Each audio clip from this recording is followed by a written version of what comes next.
I-prepare tayo para makapagsimba ngayong Sunday. That is very important, no? Para hindi tayo kakaroon ng mga iba't ibang kaisipan. It's better na we draw ourselves to our God para kahit pa paano, magkaroon tayo ng positive point of view. Say amen. Say amen. Amen. Amen. Busy. Oh, amen. Can you say amen? Can you say amen? Say amen. Amen. Amen. Oh, good job. Ito ang aming munting kaligayahan. Hindi munti, kundi malaki. Pero ibig sabihin, maliit na mama. Ay, nako. That's our journey. Kumbaga, sa buhay namin dito sa Canada. Malaking biyaya yung aming baby. That is why gusto namin na kita na ang Diyos ay buhay. Malamig ba ngayon? Not really. Hindi gaanong malamig. Open natin yan. Elijah, no. Wag ako. Dito ko mabubuksan natin yung yung garahe. We're opening it. Para kasi yung usok. Yung usok lumabas na yun. Okay na siya. Kasi dapat mauna kami ng kaunti, maaga kami makarating. Dahil yung upuan, kailangan nasa likod kami. Kasi si Elijah, medyo, alam niyo na, pag-toddler, kung saan nakakarating. Kaya, doon kami sa likod, usually umuupo. Oh. May dalang laruan. Yung kanyang favorite na laruan. Hindi niya tinirigilan yan hanggang hindi nabibili. Car daw. You say hi. You say hi, good job. Oo.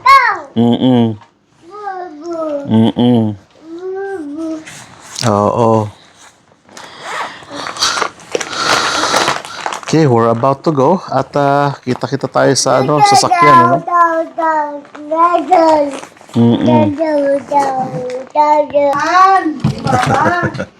Papaalam. Halos lahat naman kami dito nagsisimba, kaya lang sa iba't ibang church. Apa ka rin doon, ma? Akin. Lalak ko? Lock mo yung baba. Utili pa ba? Bye-bye! Bye-bye na. Bye-bye na. Bye-bye. Ay! Taas. Maglakad ka na. At ilalak ko tong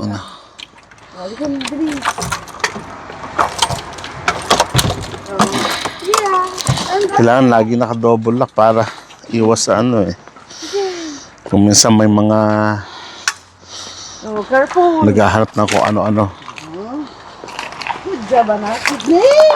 Dahan-dahan, maano. Good job, anak.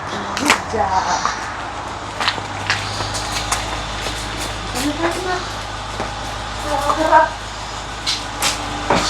Dali, nakalak pa ata.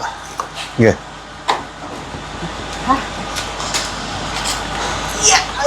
Medyo malamig ngayong araw na to kasi nung nakaraang araw ay nag-snow na naman. Kaya medyo tayo, babad na naman sa yelo. Oops. Alright. Okay.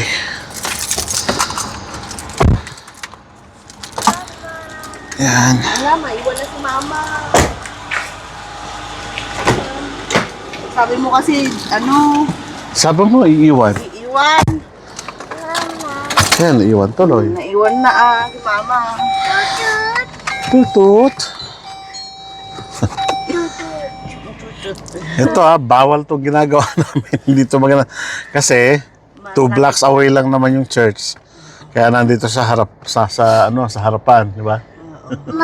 Oo. Oo. Ay, di umunta. Malapit lang.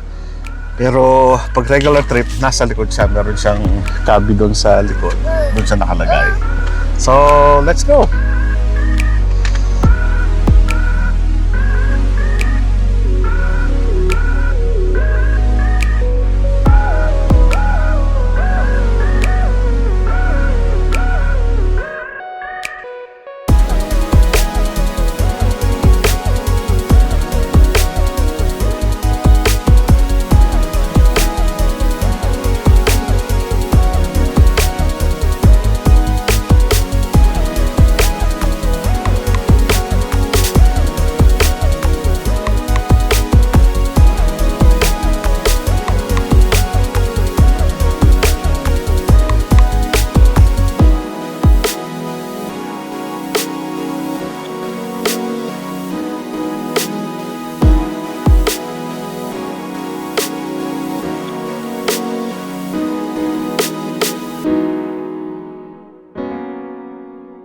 Noong una namin dito, hindi naman kami dito dati nagsisimba. Pero sa Pilipinas, talagang Jesus Lord Church kami. Pero nung nakarating kami dito dahil siyempre wala pa sasakyan, medyo malayo pa sa amin.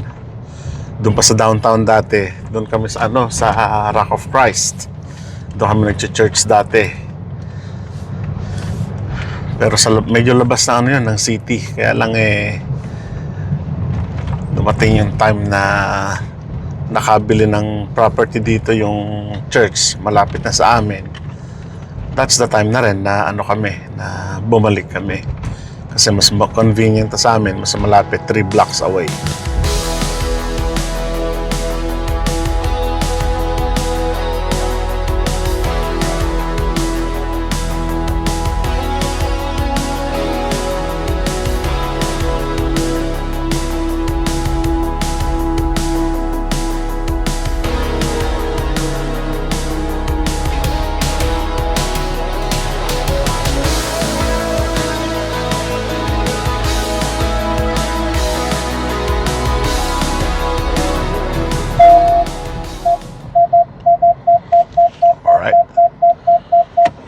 Okay, nandito na tayo.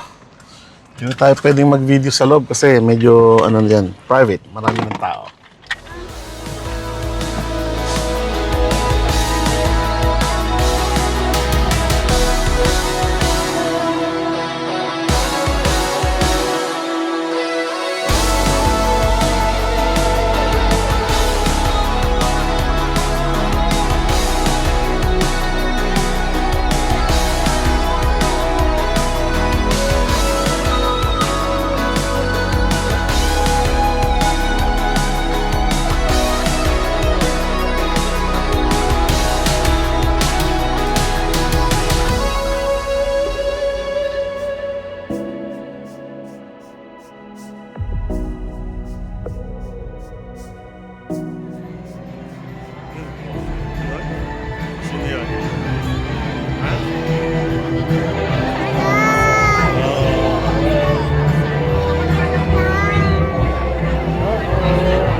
God bless, love you.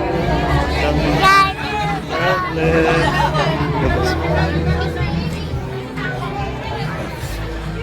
Oh. Nanay. Nanay. Oh, nasan si Elijah doon? Ala, kasama Ba. si Elijah.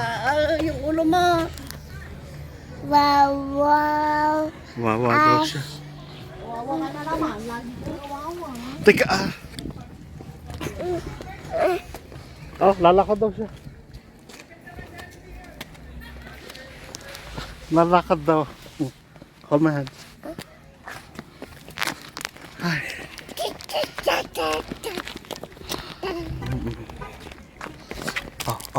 Oh.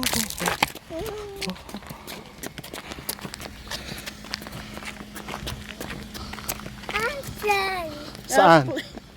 Nasaan? Oh, nasaan? Wala. Wala pang airplane na ako. Airplane ka dyan. Wala namang airplane. Airplane. Airplane. Airplane. Dyan. Kaya. Yay. Kaya. Yeah. Yay. Pasok ka na. Hindi dyan ka muna.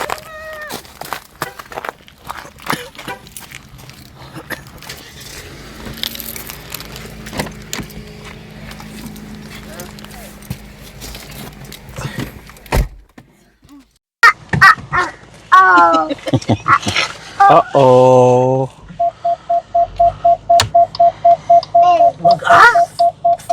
No, ilagya bad yun ako. Bad. Bad sabi ko eh. Natapos ang Sunday.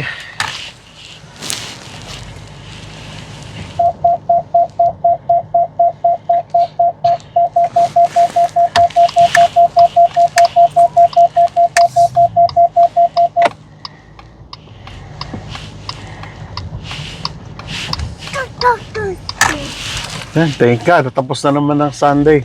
We're going home.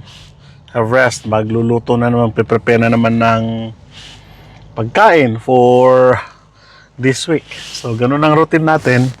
But, syempre, tinitignan natin yung ating mental health din. When we say mental health, spiritual health, kasama na po dyan na mahalaga na meron tayong not only staying at home, hindi lang tayo nag-stay ng bahay doing nothing, kasi doon pumapasok yung depression, lalong-lalo na kung ganitong panahon na winter. Ano, Elijah? Dada. Oo, Elijah. Oo. Dada. There are so many ways para mabigyan ng kumbaga importance din ang spiritual and social life. Hindi lang lalabas sa mall, hindi lang lalabas sa park. So many ways, no? Sa amin, mas pinipili namin na kapag talagang hindi kami busy ng Sunday, we go to church. Pero pag may pasok, syempre, in-assume namin talagang na we're praying naman, na kahit na nasa trabaho kami, we're praying, o busy kami, we make sure na kahit papaano nakapagpe-praise and worship pa rin kami kahit na nasaan. Nasa bahay man, halimbawa, busy kami sa bahay, hindi maka-attend ng church, we still do praise and worship sa pamagitan ng mga different songs. At syempre, binibigyan na rin namin ng kumbaga idea o ng kamulatan yung aming anak na spiritual life is really an integral part sa buhay namin, at makapag praise siya ng kahit na bata pa. We're teaching him how to pray, yung mga ganong gestures by saying amen, by praising God. Oh, amen. Say amen. Say amen. Lord, thank you for the mercy and guidance this day. Good job. You say amen. Good job. So, simple prayers yung tinuturo namin sa akin tulad yan. Nandito na tayo sa bahay. Ganoon lang kalapit. Ganoon, tinuturoan namin siya on how to pray, and yung mga simple prayer na ganoon. Kasi pagdating nila ng mga teen or let's say elementary, mid school, o kaya naman high school, medyo na sila, di ba? Iba na yung kanilang mundo. So hanggat maaga, we're teaching him how to praise the Lord. So yun ang aming goal. At di namin alam kung anong future niya, but we're thankful. Alright, so maraming salamat po sa sama na ninyo dito sa amin ngayong Sunday. God bless po sa ating lahat. Say goodbye, Elijah. Goodbye. Bye. Say bye. Bye-bye. There you go. Good job. See you po.